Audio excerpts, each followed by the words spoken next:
తాకట్టులో ఉన్న బంగారానికి తక్షణ విముక్తి. ఈ రోజు మార్కెట్ రేట్ క్యాష్ మీ చేతిలో. శివ గోల్డ్ కంపెనీ, మీ నమ్మకానికి మా హామీ.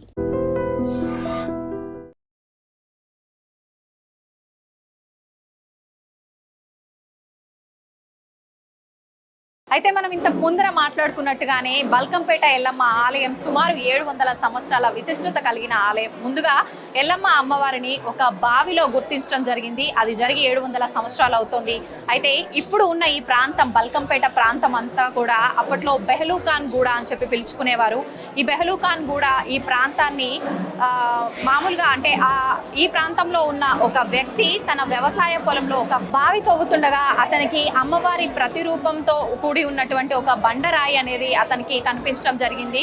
అయితే అతను ఆ రాయిని కాస్త ఆ బావి నుంచి బయటికి తీసుకురావడానికి, ఒడ్డుకు తీసుకురావడానికి ప్రయత్నించగా అది ఏ మాత్రము కూడా కదలకుండా ఉండగా అతను పరిగెత్తుకుంటూ వెళ్ళి ఊళ్ళో ఉన్న ప్రజలందరినీ కూడా తీసుకొచ్చే ప్రయత్నం చేశాడు.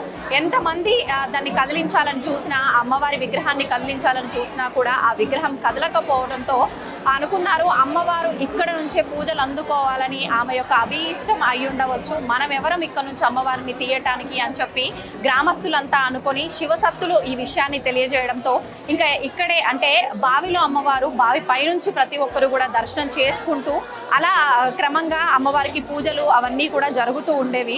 ఆ తర్వాత శివరాజ్ బహదూర్ అనే ఒక సంస్థానాధీశుడు ఆయన ఇదంతా కాదు అని చెప్పి 1919లో ఇక్కడ అమ్మవారికి ఆలయం నిర్మించడం జరిగింది. ఆలయం నిర్మించిన తర్వాత రేణుకా ఎల్లమ్మగా అమ్మవారిని పిలుచుకునేవారు. రేణుకా ఎల్లమ్మ మహిమలు కొంత గ్రామాన వెళ్ళి ఒకరి ద్వారా ఒకరు చెప్పుకోవటం వల్ల ఆమె మహిమలు అనేది అందరికీ చుట్టుపక్కల గ్రామాల వారికి కూడా తెలియడం జరిగింది. దీనివల్ల మీ అందరికీ తెలిసిందే కదండి, ప్రతి ఒక్కరము కూడా ఎక్కడైనా అమ్మవారి మహిమాన్వితమైన అమ్మవారు ఉన్నారు అని అంటే ఖచ్చితంగా మనం ఎంత దూరమైనా సరే వెళ్ళి అమ్మవారిని దర్శించుకుంటాము, మనకున్న కోరికలన్నీ కూడా నెరవేర్చుకోవాలని చూస్తుంటాం కదా. అదేవిధంగా ఇక్కడ వాస్తవ్యులంతా కూడా వారితో పాటు ఇతర గ్రామాల నుంచి కూడా రేణుకా ఎల్లమ్మ తల్లి బల్కంపేట అమ్మవారి దగ్గరికి జనాలు చాలా కోలాహలంగా రావటం అనేది మొదలైంది. ఈ విధంగా ఇక్కడ అమ్మవారికి పూజలు కొనసాగుతూ ఉన్నాయి, పూజలు అందుకుంటూ ఉంటుంది అమ్మవారు. ఇంతకు ముందర ఒక చిన్న ఆలయంగా ఉన్న ఈ బల్కంపేట ఎల్లమ్మ ఆలయం ఇప్పుడు కనుక మనం చూస్తే చాలా పెద్ద ఆలయం నిర్మించబడింది. ప్రత్యేకించి ఈ ఆలయంలో అమ్మవారికి ఎక్కువగా ఆదివారం, మంగళవారం, గురువారం రోజుల్లో భక్తుల తాకిడి ఎక్కువగా ఉంటుంది. విశేషమైన పూజలు కూడా కొనసాగుతూ ఉంటాయి. ప్రత్యేకించి ఆషాఢ మాసం ప్రారంభం అయింది అనగానే బల్కంపేట ఎల్లమ్మ తల్లి ఆలయంలో 3 రోజుల పాటు ఒక ఉత్సవంలా కూడా, ఊరేగింపులాగా కూడా, రథోత్సవం అని చెప్పి, కళ్యాణము అని చెప్పి, ఈ బోనాలు, ఘట్టం, రంగం ఇలాంటి కార్యక్రమాలన్నీ కూడా జరుగుతూ ఉంటాయి విశేషంగా. అయితే ఈ 3 రోజుల ఈ ఉత్సవాలు జరిగే సమయంలో సుమారు 5 లక్షల పైచిలుకు భక్తులు ఇక్కడికి వస్తుంటారని చెప్పి చెబుతూ ఉంటారు. మామూలుగా మనం అంటే సాధారణంగా భక్తితో మనం భగవంతులని ఆరాధిస్తూ ఉంటాము, కోరికలతో ఆరాధిస్తూ ఉంటాము.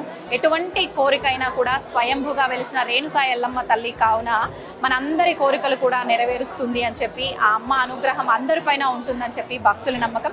ఇదండి ఇక్కడి బల్కంపేట అమ్మవారి విశిష్టత. విశాల శైల కందరాంతరాల వాసశాలిని త్రిలోకపాలిని కపాలిని మనోరమామి ఉపాసితాం సురైరుపాస్మహే మహేశ్వరి పరాం గణేశ్వర ప్రసూనగేశ్వరస్య నందిని పరాం గణేశ్వర ప్రసూనగేశ్వరస్య నందిని బ్రహ్మస్వరూపం రౌద్రవీక్షణం శూలిని మాలిని కపాలిని దుష్టుల శిక్షించే భద్రకాళి పాపుల పరమాచే పరాశక్తి భవాని అంబికే చాముండే భగవతి ధ్యాయామి చండికే భగవతి ధ్యాయామి చండికే. నమస్తే అండి. శ్యామల గారు, మామూలుగా బోనాల విస్తృతి గురించి అందరూ చెప్తుంటారు, కానీ మీ మాటల్లో వింటే అది ఎంత బాగుంటుంది. చాలా సంతోషం అండి. ప్రతి ఏటా బోనాలు సమర్పిస్తాం, ఎవరికి వాళ్ళుగా వచ్చేవాళ్ళం.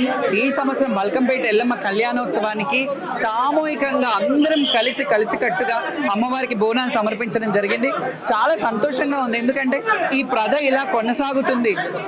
ఇది ఇలాగే కొనసాగాలి, ఎందుకంటే మేము ఇక్కడ శాశ్వతం కాకపోవచ్చు, కానీ మా శిష్యులు వాళ్ళ శిష్యులు కూడా ఇలా వారసత్వంగా, మాకు వారసత్వం ఉండదు మామూలుగా. మా వారసత్వం అంటేనే పిల్లలుగా శిష్యులనే గురు శిష్యు పరంపర మా దాంట్లో కొనసాగుతుంది.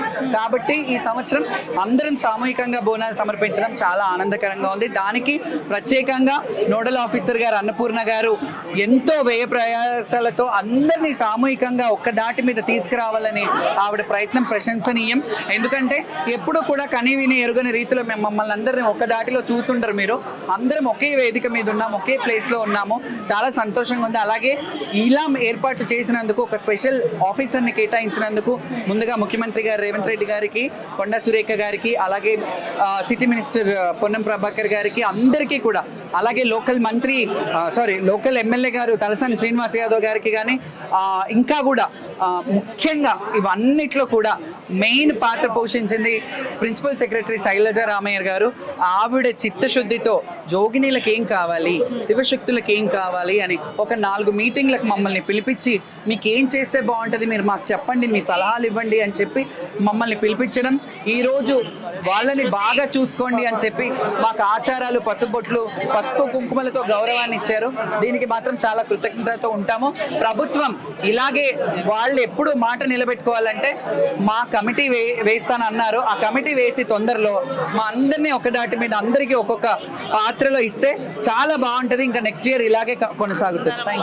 బ్రహ్మస్వరూపం రౌద్రవీక్షణం శూరిని మాలిని కాపాలిని దుష్టుల శిక్షించే భద్రకాళి బాపుల పరమాచే పరాశక్తి భవాని అంబికే చాముండే భగవతి ధ్యాయామి చండికే భగవతి ధ్యాయామి చండికే.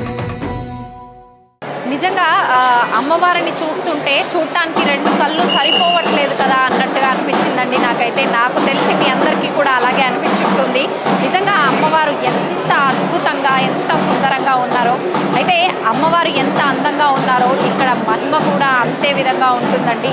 అసలు నిజంగా అంటే ఎటువంటి కోరిక ఉన్నా, ఎటువంటి మనము కోరికతో వచ్చినా కూడా ప్రతి ఒక్క కోరిక అమ్మవారిని ఒక్కసారి దర్శించుకొని అమ్మవారి దగ్గర మనం చెప్పుకుంటే కనుక ఖచ్చితంగా నెరవేరుతుంది అని చెప్పి ఇక్కడ భక్తులు కూడా నమ్ముతున్నారు. కాబట్టి మీరు చూస్తున్నట్టయితే ఇంతమంది సుమారుగా కొన్ని వందల వేల మంది తరలి వస్తున్నారు. ఇదండి ఇవాల్టి వీడియో. మరొక మంచి వీడియోలో మళ్ళీ మీ ముందుంటాను. నమస్తే. తవ్వుతూనే శివలింగం పరమాత్మకు జీవా సరే దాన్ని అట్లా కప్పేసేయండి, చూపించదండి. Krishna is there. మూర్తి పూజ కాదు, సాక్షాత్ బ్రజేంద్ర నందన భగవాన్ ఉన్నారు మూర్తిలో. ఏమీ ఆశించకుండా ఆరాధించే వాళ్ళు కూడా ఉన్నారా ప్రభుజీ? నిజమైన భక్తి అంటే మనకు తెలియదు కాబట్టి